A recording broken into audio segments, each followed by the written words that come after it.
అర్జున్ గారు చాలా అద్భుతంగా కంపోజ్ చేశారు. అంటే పాట తీసుకున్నటువంటి మాటలు కావచ్చు, దాంట్లో అంటే ప్రతి ఒక్క పేదవాడు, ప్రతి ఒక్కరు కూడా ఆంధ్రప్రదేశ్లో ఉన్నటువంటి సగటు వ్యక్తి ఎవరు అసలు ఇబ్బంది ఈ వర్గం ఆ వర్గం అని కాదు, అందరూ ఇబ్బందులు పడుతూ ఉన్నారు. సో అందరినీ కలిపేసి పాటలో పెట్టారు. అంటే పూర్తిగా జగన్మోహన్ రెడ్డి ఏవైతే హామీలు ఇచ్చి నెరవేర్చకుండా ఉన్నారో, ఢిల్లీ వేదికగా మెడలు వంచి ప్రత్యేక హోదా తెస్తా అన్నారు, కానీ వెళ్ళిన ప్రతిసారి మెడలు వంచుకొని వస్తున్నారు. ఆయన ఎక్కడ కూడా అడిగిన పరిస్థితి లేదు. అన్నీ కూడా చాలా చక్కగా చెప్పారు. ఎట్లా వచ్చింది ఆలోచన ఇది? నేనేంటంటే సార్, నన్ను బాబు గారు చిన్నప్పటి నుంచి మా ఫ్యామిలీలో, ఇప్పుడు మా నాన్న కొండేటి మల్లేశం కానీ కొండేటి గండే అని, మా ఊర్లో టీడీపీ అంటేనే, తెలుగుదేశం అంటేనే మా ఇల్లు. సో ఫస్ట్ నుంచి మేము తెలంగాణ వాళ్ళం కావడం వల్ల తెలుగుదేశం దూరమైనా కానీ మా కుటుంబం ఇంకా బాబు గారి పట్లనే, బాబు గారితోనే ఉంటారు. సో అనుకోకుండా నాకు చిన్నప్పుడే, నేను స్కూల్ ఏజ్లో ఉన్నప్పుడే బాబు గారు నాకు తెలంగాణలో తెలుగుదేశం ఎక్కడ దూరం కాలే. అవును, ఇక్కడ క్యాడర్ అట్లాగే ఉంది. తెలంగాణ మా ఇంట్లో పార్టీ పుట్టిందే ఇక్కడ. మా ఇంట్లో మా తమ్ముడు దయాకర్ అని, మా గండే, వాళ్ళిద్దరు ఇప్పటికీ టీడీపీ. వాళ్ళు ఇప్పటికీ ఏ పార్టీలోకి వెళ్ళరు. వాళ్ళు స్వయంగా టీఆర్ఎస్ ఎమ్మెల్యేలు పిలిచినా వెళ్ళలేదు. సో నేను స్కూల్ ఏజ్లో ఉన్నప్పుడే బాబు గారు నాకు స్టేట్ లెవెల్ అవార్డు ఇచ్చారు పాటలు. అప్పుడే నా మనసులో బీజం ఆయనే వేశారు. అంటే నేను ఇన్ని లక్షల మందిలో పాటలు, ఈ అవార్డు నాకు వచ్చిందంటే సో నాలో ఏదో ఉందని, అంటే నాకు పాటకు బాట వేసిన మనిషి బాబు గారు. ఆ విధంగా నా మనసులో ఆయన చాలా ఉంటారు. సో ఆ తర్వాత నేను ఇండస్ట్రీకి వస్తున్న కొత్తలో ఎన్టీఆర్ ట్రస్ట్ భవన్లోనే ఉండేవాని, అక్కడే తింటూ ఉండేవాని. ఆయన ఇచ్చిన డబ్బులతోనే స్టూడియో కూడా నేను మొదలుపెట్టాను, జిఎంసీని 2009లో. ఈ మధ్యకాలంలో ఒక 4-5 సార్లు కలిశాను బాబు గారిని. సో నేను మా రాష్ట్రంలో ముఖ్యమంత్రులు, పెద్ద పెద్ద పార్టీ లీడర్లను ఎవరిని కూడా కలవలేదు. కానీ బాబు గారు అవతల రాష్ట్రం అయినా కూడా, నేను తెలంగాణ వాడిని, సార్ ఆంధ్ర అయినా కూడా నన్ను చాలా మర్యాదగా, ప్రేమగా చెమ్మ రాచరణ్ అని పిలుచుకొని మీరు ఎందుకు వేరు చేసి చెప్తున్నారు? తెలుగు రాష్ట్రం, తెలుగు రాష్ట్రాలు రెండు. అందుకే తెలంగాణ లోపల ఉంది కాబట్టి కదా కొంతమంది రాజకీయ నాయకులు అనుకుంటారు. ప్రజలకు ఎవరికి అట్లాంటిది లేదు. అందుకే నేను నాకు అది లేదు కాబట్టి అవతల రాష్ట్ర సమస్యను కూడా నా సమస్యగా తీసుకొని పాట చేశాను. తెలుగు రాష్ట్రాలంటే ఒక తెలుగు బిడ్డకు 2 కళ లాంటివి. ఎవరికైనా కానీ, ఇక్కడైనా అక్కడైనా కానీ మనం అభివృద్ధి చెందాం, వాళ్ళు కూడా చెందాలి అని అనుకుంటారు ప్రతి ఒక్క ప్రజలందరూ కూడా. అంటే ఒక కన్ను నాది పోయినా పర్వాలేదు, ఇంకోటి ఉండని అని ఎవ్వరు ఆలోచన చేయరు, అనుకోరు. సో అందుకే ఇక్కడ వ్యక్తి అయినా, అక్కడ పుట్టిన వాళ్ళైనా 2 రాష్ట్రాలు బాగుండాలి, దేశంలో అందరితో పోటీ పడి 2 రాష్ట్రాలు సమానంగా ముందుకు పోవాలనుకోవాలి. సో ఏంటి ఇంకా చాలా అంశాలు దీంట్లో మీరు మాట్లాడారు. అదే సార్, నేను అక్కడికే వస్తున్నాను, మీరు చెప్పిన పాయింట్కే వస్తాను ఇప్పుడు. సో అలాగే బాబు గారితో నేను కలిసి ఆయన పిలిచి కొన్ని పాటలు చేయించారు. ఒక 10 పాటల దాకా చేసి ఉంటాను నేను లాస్ట్ 5-6 మంత్స్లో.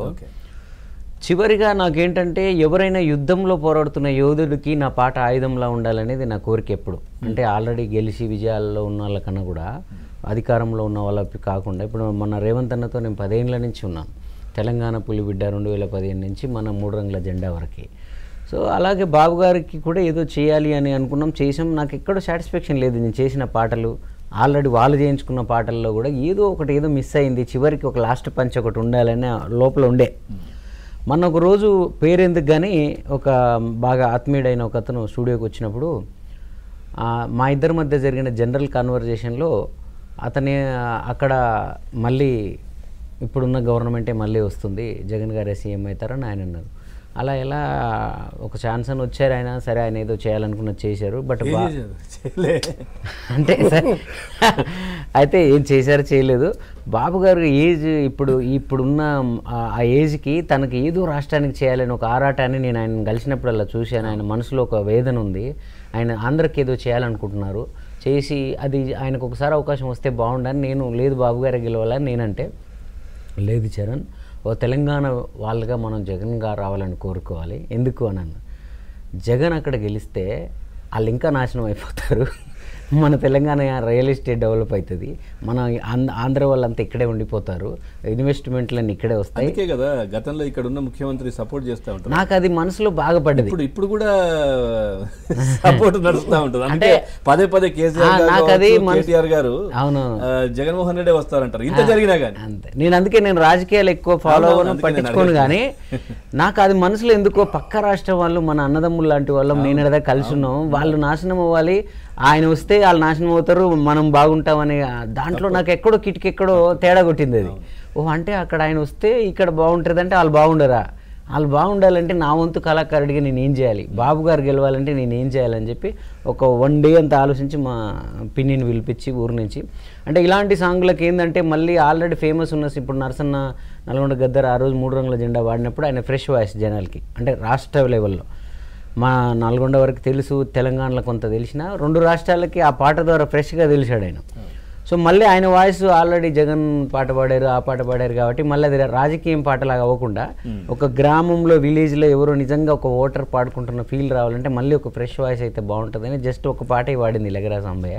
సో మళ్ళీ ఊరు నుంచి పిన్నిని పిలిపించి ఆ పాట ఆర్పి ఏంటంటే తను ఎప్పుడైతే ఈ పార్టీలోకి వెళ్తున్నప్పుడు నా దగ్గరకు వచ్చి స్టూడియోకి వచ్చి ఏది చేసినా నాకు చెప్పిపోతాడు, అన్న నేను ఇలా వెళ్తున్నాను కరెక్టేనా అన్నారు.